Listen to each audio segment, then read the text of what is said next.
नमस्कार, मैं हूं आपके साथ इश्तियाक अहमद और आप देख रहे हैं आर्य न्यूज।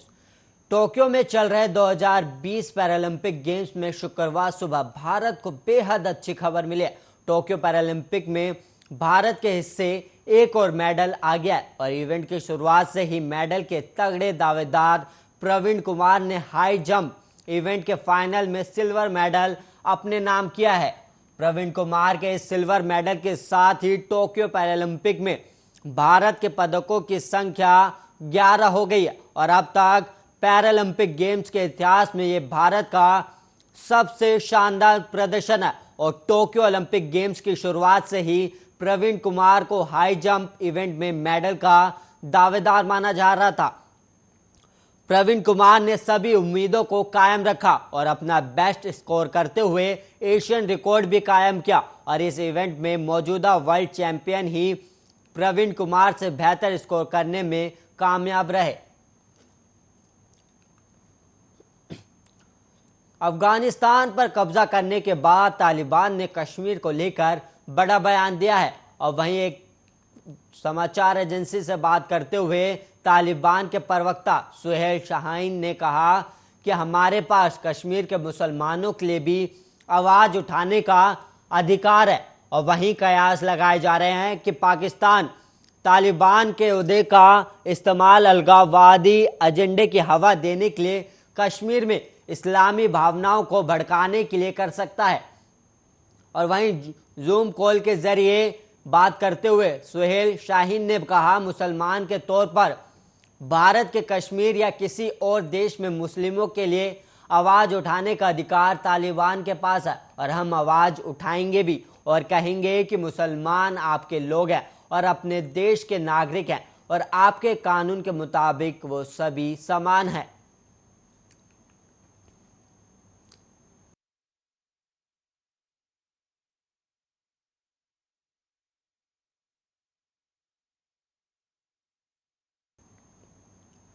भारतीय शेयर बाजार में लगातार उछाल देखने को मिल रहा है और शेयर मार्केट ने एक बार फिर इतिहास रच दिया और पहली बार सेंसेक्स 58,000 के पार चला गया। शुक्रवार को शुरुआती सत्र में सेंसेक्स 217 पॉइंट उछलकर 98,069 पर पहुंच गया और वहीं निफ्टी 66.20 पॉइंट बढ़कर रिकॉर्ड 17,300 पर पहुंचा। और एक दिन पहले भी बीएसई सेंसेक्स गुरुवार को 514 पॉइंट उछलकर नए रिकॉर्ड स्तर पर बंद हुआ था और एनएसई निफ्टी भी 197.90 पॉइंट चढ़कर 17,234.15 के उच्चतम स्तर पर बंद हुआ था। और वहीं आज दिन भर किन शेयरों में सबसे ज्यादा उछाल और गिरावट आएगा, इसकी रिपोर्ट शाम तक मिलेगी।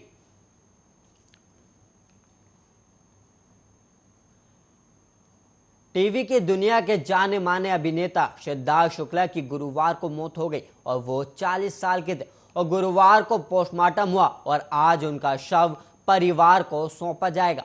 सिद्धार्थ शुक्ला के पार्थिव शरीर के पोस्टमार्टम रिपोर्ट में निष्कर्ष को लेकर पुलिस जल्दबाजी नहीं बरत रही और वहीं Mumbai police forensic report chemical analysis के बाद कोई सॉल्यूशन पर पहुंचेगी और जानकारी के मुताबिक विसरा सैंपल को कलीना फोरेंसिक लैब जांच के लिए भेजा जाएगा और सिद्धार्थ शुक्ला के परिवार की ओर से उनकी टीम के जारी एक बयान जारी किया गया है। बयान में कहा गया है कि हम सभी लोग दुख में हैं और हम भी उतने ही शॉक्ड हैं जितने आप लोग। परिवार की निजता का सम्मान करें। कृपया सभी लोग सिद्धार्थ की आत्मा की शांति के लिए प्रार्थना करें।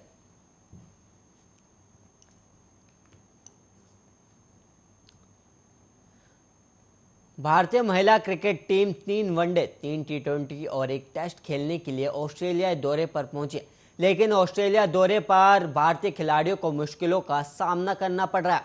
सीरीज की शुरुआत से पहले खिलाड़ियों को 14 दिन के बेहद सख्त क्वारंटीन से गुजरना पड़ रहा है और भारतीय मेंस टीम पर इस तरह से कड़े प्रतिबंध लागू नहीं थे और क्वारंटीन पीरियड के दौरान जो कमरे खिलाड़ियों को उपलब्ध करवाए गए उनमें वो अधिक प्रैक्टिस नहीं कर पा रहे। और वहीं बीसीसीआई से जुड़े अधिकारी ने कहा, कमरे बहुत ही छोटे हैं और आप इसमें ज़्यादा कुछ ट्रेनिंग नहीं कर सकते। हालांकि वहां सुरक्षाकर्मी तैनात नहीं है, जैसा कि ब्रिटेन में खिलाड़ियों के साथ हुआ था, लेकिन फिर भी क्वारंटीन काफी कड़ा है। खिलाड़ियों को हालांकि अच्छा खाना दिया जा रहा है और अधिकारी ने आगे कहा कि जो खाना दिया जा रहा है वो ठीक है और हर दिन खाने का मेन्यू बदल रहा है, लेकिन 2 हफ्ते काफी चुनौतीपूर्ण होंगे।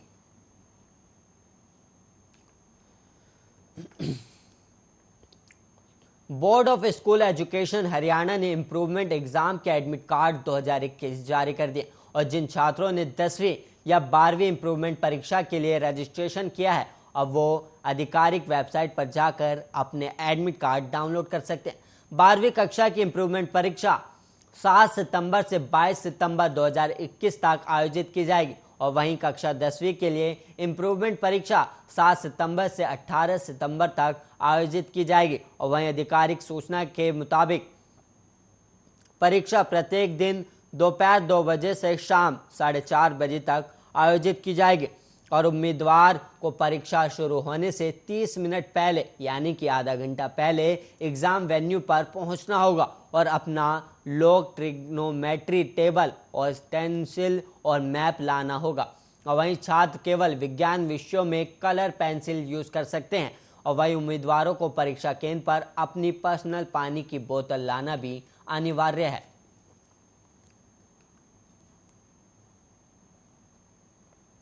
उत्तराखंड को लेकर मौसम विभाग की ओर से जारी रिपोर्ट के मुताबिक अगले 24 घंटे में मैदान से लेकर पहाड़ तक राज्य के सभी जिलों में हल्की से मध्यम बारिश होने के आसार जताए गए और कुछ जिलों में तेज गर्जना के साथ बौछारें पड़ेंगी और वहीं शुक्रवार को सुबह से देहरादून में बादल छाए रहे और हल्की बूंदाबांदी भी होती रही। डोईवाला में सुबह से बारिश होती रही और पहाड़ों की रानी मसूरी में धूप खिली रही। हरिद्वार में तड़के बारिश के बाद मौसम साफ हो गया। उत्तरकाशी में धूप खिली रही और यहां गंगोत्री और यमुनोत्री हाईवे पर यातायात चालू है और मौसम विभाग की ओर से जारी रिपोर्ट के मुताबिक पर्वतीय इलाकों में कहीं कहीं तेज गर्जना के साथ बिजली गिरने की भी संभावना है और वहीं उत्तराखंड की राजधानी और आसपास के इलाकों में आंशिक बादल छाए रहेंगे और तेज गर्जना के साथ बारिश की भी संभावना है।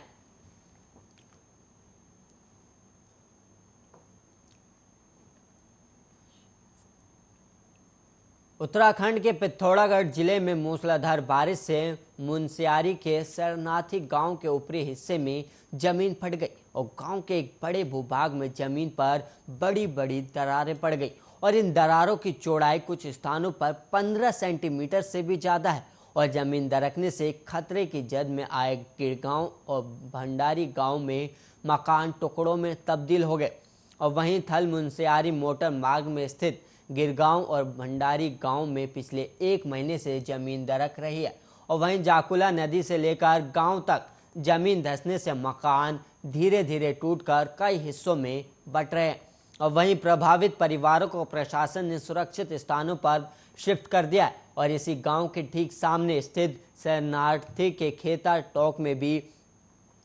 आपदा ने दस्तक दी है और पिछले कई दिनों से तेज बारिश के कारण यहां जमीन में 20 से 50 मीटर लंबी और 15 सेंटीमीटर चौड़ी दरारें पड़ गई हैं।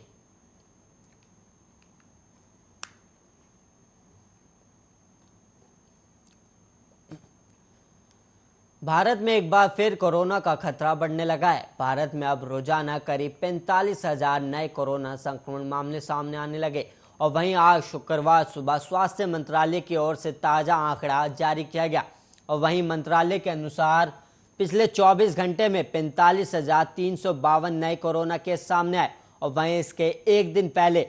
ठीक यानी कि कल 47,092 मामले सामने आए थे और वहीं पिछले 24 घंटे में 366 कोरोना संक्रमितों की कोरोना के चलते मौत हो गई और वहीं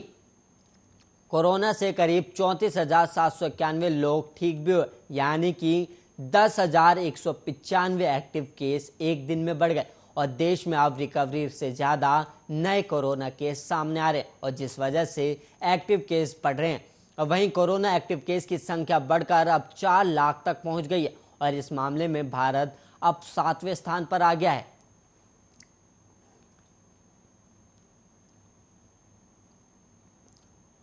असम में इस वक्त बाढ़ ने अपना कहर बरपा रखा है। राज्य में बाढ़ की पहली लहर से 21 जिलों में करीब 5 लाख लोग बुरी तरह से प्रभावित हुए हैं। सरकार ने बताया है कि बाढ़ से अब तक 3,09,606 हेक्टेयर फसल भूमि को नुकसान पहुंचा है और करीब 1 लाख से ज्यादा लोगों के साथ सबसे ज्यादा प्रभावित जिला नलबाड़ी है और वर्तमान में असम के 21 जिलों के 1,230 गांव बाढ़ के पानी से जूझ रहे हैं। गोलाघाट में 91,000 से ज्यादा और दरांग में 84,000 से ज्यादा लोग प्रभावित हैं और वहीं सरकार की ओर से 12 जिलों में 105 राहत शिविर और वितरण केंद्र स्थापित किए गए और इन शिविरों में करीब 935 बच्चों सहित 4,000 से ज्यादा लोगों ने शरण ले रखी है और सरकार ने बताया है कि बाढ़ की वजह से करीब 5.4 लाख से ज्यादा पशु और मुर्गियां भी प्रभावित हुई हैं।